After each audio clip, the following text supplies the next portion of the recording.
Buenas tardes, mi nombre es Giselle Vargas y hoy les hablaré del sistema nervioso autónomo.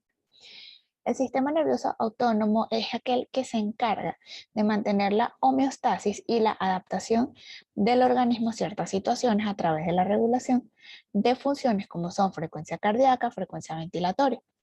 Se define autónomo porque la voluntad no tiene poder sobre él.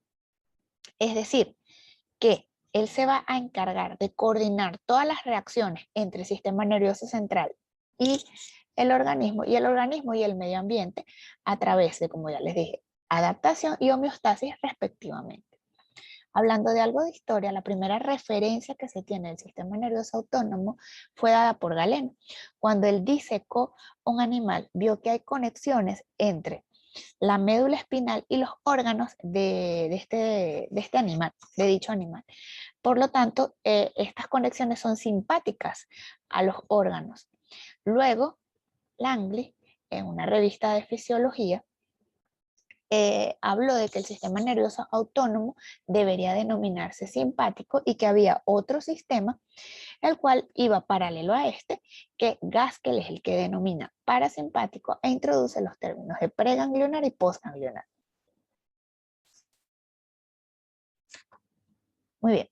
A pesar de que no hay control sobre el sistema nervioso autónomo, yo le tengo que informar a los centros superiores qué es lo que está sucediendo y de coordinar y organizar algún tipo de funciones.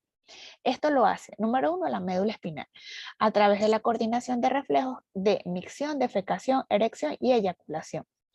¿Hay algún tipo de control superior de los reflejos de micción y defecación? Porque yo decido dónde y cómo eliminar ciertos desechos. A través del tronco encefálico, de la formación reticular, del bulbo raquídeo, yo voy a regular el tamaño pupilar, la frecuencia cardíaca, frecuencia cardíaca, frecuencia respiratoria. El hipotálamo es el lugar de máximo control o donde se regula prácticamente todo el sistema nervioso autónomo, donde la parte anterior y media va a regular el parasimpático y la parte lateral y posterior va a regular el simpático. Cosas como temperatura, frecuencia cardíaca, frecuencia respiratoria. La amígdala específicamente el cuerpo de la amígdala, va a ser la porción del sistema límbico que le va a dar ese aporte emocional al control del sistema nervioso autónomo. Es decir, si yo estoy recordando algún miedo o alguna situación incómoda, algo, él le va a decir al sistema nervioso autónomo cómo va a reaccionar desde el punto de vista, por ejemplo, cardiovascular o respiratorio, a cierto miedo o a cierta situación que yo esté viendo en ese momento.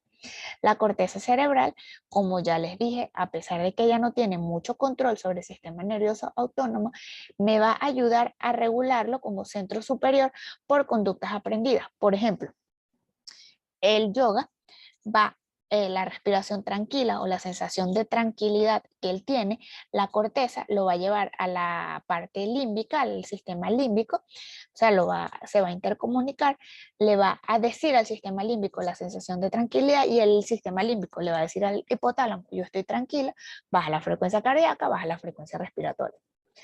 Ahora sí, ¿cómo voy a dividir el sistema nervioso autónomo? Lo voy a dividir en simpático o también denominado toracolumbar, que va a ir desde T1 hasta L1 o L2 y L2, perdón.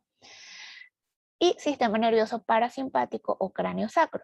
Va a ir, va a estar constituido por nervios craneales del tronco encefálico y nervios sacros.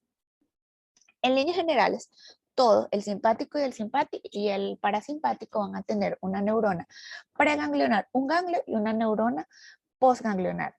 Esta neurona va a ser denominada a partir de ahora motoneurona preganglionar o fibra preganglionar.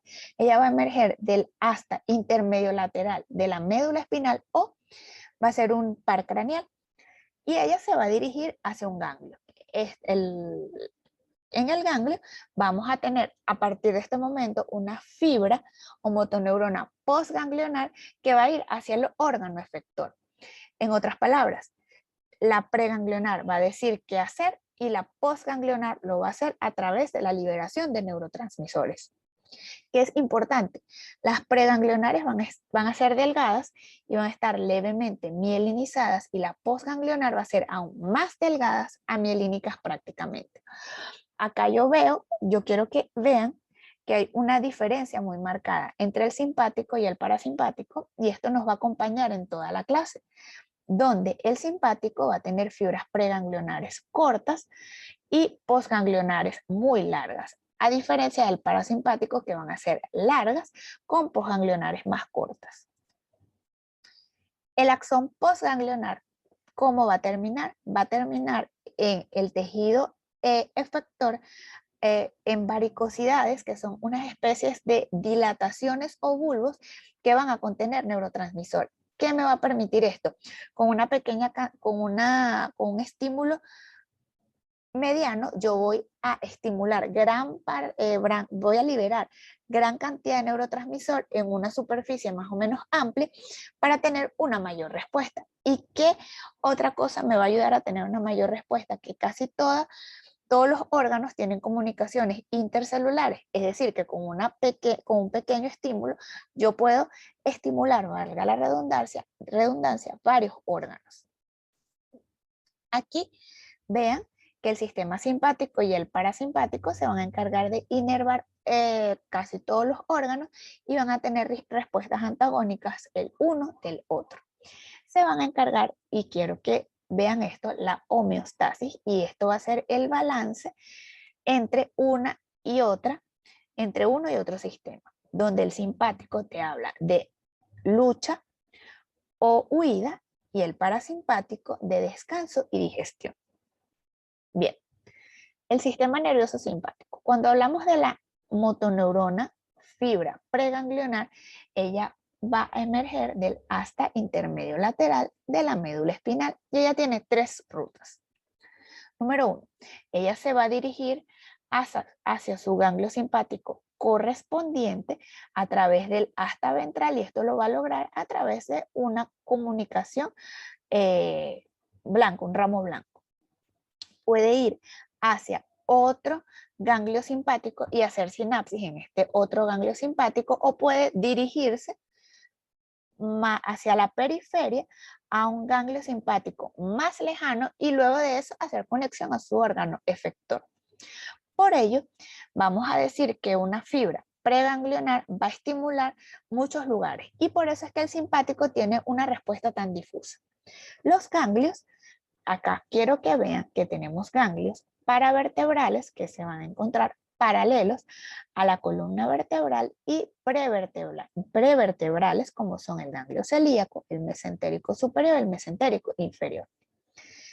Luego va a emerger la fibra postganglionar hacia el órgano efector, y esta va a ser una fibra amplia. En vista de las múltiples sinapsis que hace la fibra preganglionar, se dice que hay una relación 1:20, que por cada preganglionar puedo tener 20 uniones postganglionares. Bien, el sistema nervioso parasimpático tiene diferencias con el anterior. Número 1, ¿de dónde va a emerger? Va a emerger del tronco encefálico en los pares craneales 3, 7, 9 y 10, donde va a inervar el esfínter pupilar y músculo ciliar, glándulas salivales y nasales, submaxilares y sublinguales, glándula parótida, y el 10 es el nervio vago, que muchas veces cuando les hablan del parasimpático es sinónimo de nervio vago. Y los nervios sacros, que se van a encargar de inervar colon, vejiga y órganos sexuales. A diferencia de las fibras simpáticas, veamos que la preganglionar es una fibra larga que usualmente no tiene interrupciones a su llegada al ganglio, en este caso parasimpático correspondiente, y la postganglional es corta, mide de centímetros a milímetros, y usualmente va a estar en contacto directo con el tejido o en el tejido intersticial del órgano efector. Que es importante y que no les comenté de las fibras postganglionares simpáticas, que ellas también van a tener una ruta accesoria. Ellas pueden regresar hacia su ganglio simpático a través de un ramo comunicante gris. Y es por eso que la respuesta simpática es difusa. No quiero que confundan. La respuesta simpática siempre va a ser más difusa y más agresiva, por así decirlo, mientras que la parasimpática, como hay una relación entre fibra preganglionar y postganglionar de 1 a 1 o de 1 a 3, va a tener una respuesta más solapada. Tú, si estás estimulando, por ejemplo, el corazón, solo va a ser el corazón. En cambio, en el simpático, si estimulas el corazón, puedes tener respuesta en corazón, en vasos sanguíneos, en frecuencia ventilatoria, en muchos otros órganos por todas las conexiones que tiene el simpático. Acá tengo un cuadro diferencial entre el sistema simpático y parasimpático para que revisen con más calma. Y aquí les voy a hablar de los neurotransmisores. Los neurotransmisores son todas aquellas sustancias que son secretadas por la fibra postganglionar que es capaz de generar una respuesta en un órgano. Para que ella sea un neurotransmisor debe tener 4 criterios. Número 1, que sea excretada por una fibra preganglionar, que sea sintetizada por esta fibra, que haya sistemas capaces de retirar este neurotransmisor de la unión y que la neurona postsináptica, o mejor dicho, el tejido efector o la parte postsináptica, sea capaz de reproducir el efecto generado por la fibra presináptica. A toda fibra que produce acetilcolina se le denomina colinérgica y noradrenalina o adrenalina adrenérgica. Estos son los principales neurotransmisores del sistema nervioso autónomo. Y aquí se los coloco en un dibujo resumen, donde el sistema nervioso simpático vemos fibras cortas, tenemos el ganglio, y aquí se secreta acetilcolina. Fibras postganglionares largas y se secreta norepinefrina sobre el sistema efector. No les dije que la médula adrenal es un caso especial, donde la fibra preganglionar va a emerger igualmente del asta intermedio lateral de la médula espinal, pero ella no va a ir a ningún ganglio. Ella va a ir a la médula adrenal. ¿Y quién va a actuar sobre neurona postsináptica? El propio tejido de la médula suprarrenal, y el tejido efector, por así decirlo, va a ser los vasos sanguíneos, porque en ellos es que yo voy a colocar el neurotransmisor, ya sea noradrenalina o norepinefrina, y epinefrina o adrenalina. El sistema nervioso parasimpático, aquí vemos neuronas preganglionares largas, ganglios que secretan acetilcolina y acetilcolina sobre el músculo efector. Entonces, ¿qué podríamos decir? Que la acetilcolina es secretada por todas las fibras preganglionares del sistema nervioso autónomo, por todas las fibras postganglionares del sistema nervioso parasimpático. Es decir, que la acetilcolina es el neurotransmisor del sistema nervioso parasimpático. Y ella se va a secretar en algunas fibras del sistema nervioso simpático. El receptor se llama colinérgico y este se va a subdividir en nicotínico y muscarínico. De eso vamos a hablar más adelante. Termina su actividad a través de degradación enzimática por la colinesterasa. La norepinefrina es secretado por la mayoría de las fibras postganglionares simpáticas, es 20% de la médula adrenal, y el receptor va a ser adrenérgico, alfa o beta, y se va a terminar por recaptación o metabolización. Igualmente, la adrenalina o epinefrina va a ser liberado el 80% por la médula adrenal, va a estimular al receptor adrenérgico alfa o beta y su efecto va a terminar a través de la metabolización. ¿Cómo se va a secretar el neurotransmisor? Ya hablamos de las varicosidades, pero en ellas hay vesículas que contienen los neurotransmisores, que los almacenan, y mitocondrias que me va a dar el ATP necesario para poder sintetizar este neurotransmisor. Ante un estímulo va a haber liberación de calcio y esto va a permitir que el neurotransmisor se excrete cerca del tejido efector o muy cerca de él. Eso prácticamente lo va a rozar y va a ejecutar su acción a través de la unión con el receptor que sea el adecuado, el receptor ideal. ¿Cuáles van a ser las acciones sobre los órganos efectores? Cambian la permeabilidad de la célula, vamos a tener excitación o inhibición o segundos mensajeros como son el AMP cíclico que todos los conocemos. Ahora bien, el receptor colinérgico. El receptor colinérgico va a secretar acetilcolina. ¿Cómo se sintetiza la acetilcolina? Esto es muy importante que lo sepan. Iniciamos con el acetil-CoA más la colina que va a sintetizar acetilcolina dentro de, de la fibra postganglionar a través de la acetilcolintransferasa. Ella se va a almacenar en las vesículas y una vez que se secrete, que se libere, tenemos que ella va a ir a varios lugares, al receptor muscarínico o nicotínico, según sea el caso. Ella va a estimular a su propio secretor muscarínico presináptico para originar una acción, un feedback negativo sobre ella misma. Mientras yo más lo estimule, significa que yo tengo que dejar de liberar acetilcolina y significa que la célula efectora no la va a seguir absorbiendo, es decir, que ya el estímulo debería pasar. Otra cosa que puede suceder es que se va a degradar por la acetilcolintransferasa en colina y acetato, y esta colina luego se va a recaptar por la célula para poder utilizarse otra vez para producir acetilcolina. Entonces, el receptor colinérgico que produce acetilcolina se va a dividir en receptor nicotínico y muscarínico. El receptor nicotínico va a tener como agonista la nicotina y la acetilcolina, antagonista la atropina y va a ser un receptor ionotrópico.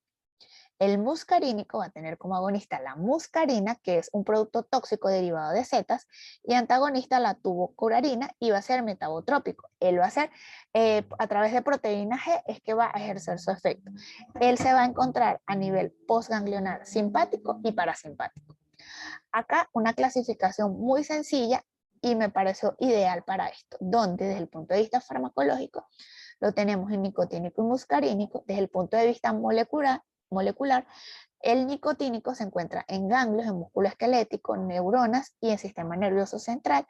Y el muscarínico M1, M2, M3 a través de proteína G van a ser activados por la fosfolipasa C. Y el M2 y M4 igualmente a través de proteína G va a inhibir la adenilciclasa.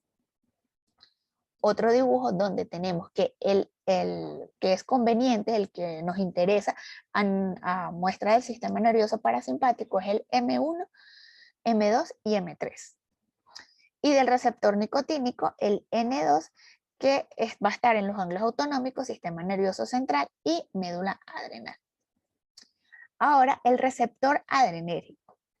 El receptor adrenérgico, primero hay que sintetizar la norepinefrina, igualmente va a ser en la parte terminal del nervio. La tirosina la vamos a transformar a dopa, la dopa a dopamina.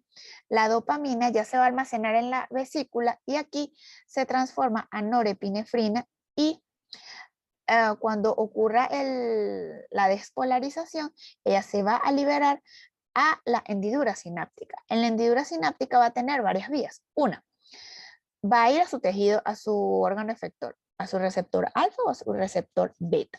Va a estimularse a sí misma en la parte presináptica para inhibirse y causar una inhibición, un feedback negativo.